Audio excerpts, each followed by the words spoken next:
রোদ্দুরে তুই লেখিকা মামুনিয়া নূর নবম পর্ব দূরত্বের ভাষা কিছু দূরত্ব চোখে দেখা যায় না তবু বুকের ভেতর ঠিকই অনুভূত হয় শ্বাসের মতো ভারী হয়ে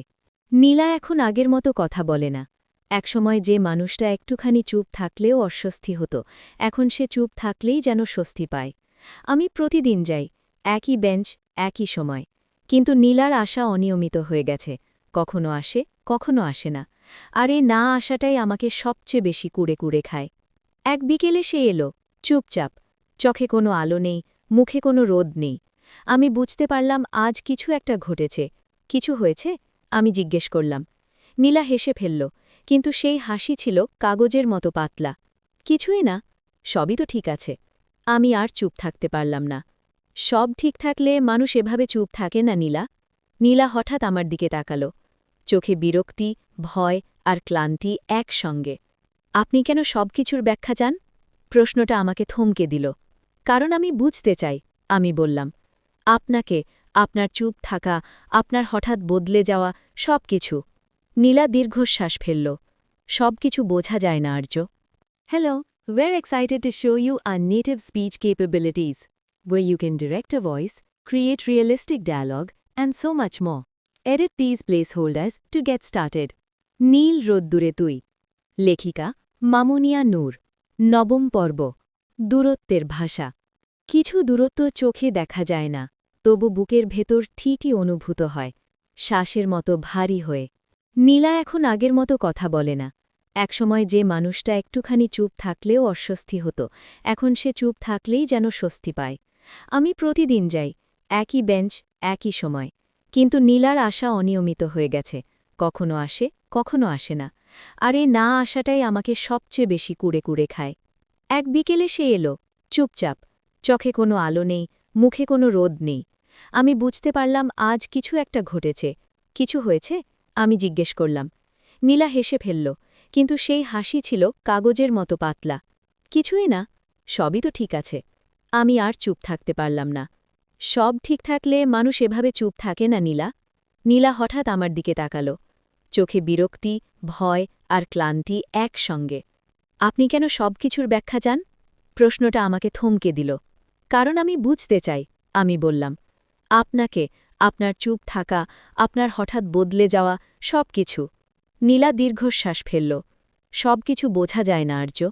আমি একটু কঠিন হয়ে বললাম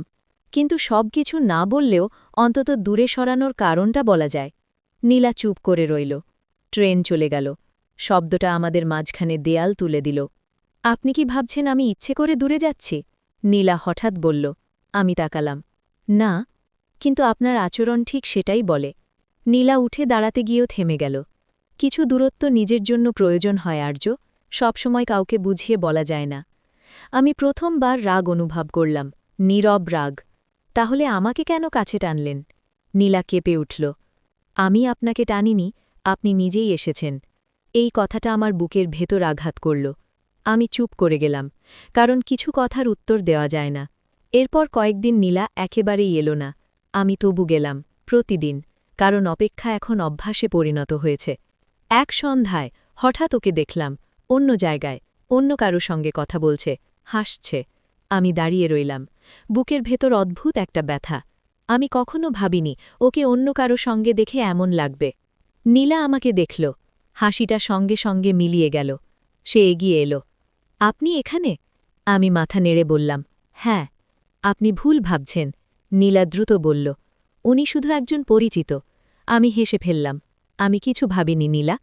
কিন্তু সত্যিটা ছিল আমি অনেক কিছুই ভাবছিলাম নিজের অজান্তেই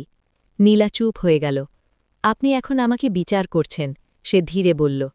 আমি কষ্ট পেলাম না আমি শুধু নিজেকে হারিয়ে ফেলছি নীলা চোখ নামিয়ে নিল আমি চাইনি আপনাকে কষ্ট দিতে কিন্তু দিচ্ছেন আমি শান্তভাবে বললাম আপনি বুঝুন বা না বুঝুন এই প্রথম আমাদের মাঝে স্পষ্ট একটা সংঘর্ষ হল কেউ চিৎকার করল না কিন্তু নীরবতাটা ছিল প্রচণ্ড আমি সব বোঝাতে পারব না নীলা বলল কারণ কিছু সত্য বললে মানুষ বদলে যায় আমি তাকালাম আর না বললে মানুষ ভেঙে যায় নীলা চোখ তুলে তাকাল সেই চোখে জল আমি ভাঙতে ভয় পাই আর্য সেদিন নীলা চলে গেল ফিরে তাকাল না আমি বসে রইলাম। প্রথমবার মনে হলো হয়তো আমরা একসঙ্গে থাকলেও একসঙ্গে হাঁটছি না। রাতে ঘুম এলো না। নীলার প্রতিটি কথা মাথার ভেতর ঘুরতে লাগল। আমি বুঝতে পারলাম ওর ভেতরে এমন কিছু আছে যেটা আমাকে জানালে সে আমাকে হারাতে পারে। আর আমিও বুঝলাম আমি ধীরে ধীরে এমন এক সম্পর্কে ঢুকে পড়েছি যেখানে ভালোবাসার চেয়ে ভয় বেশি। এই পর্বের শেষে আমি শুধু এটুকুই জানি, ভুল বোঝাবুঝি এখন আর ছোট নয়, এটা গভীর, এবং এই গভীরতাই হয়তো আমাদের প্রথম বড় ভাঙনের দিকে নিয়ে যাচ্ছে। ভালো লাগলে আমাদের চ্যানেলে সাবস্ক্রাইব করতে ভুলবেন না।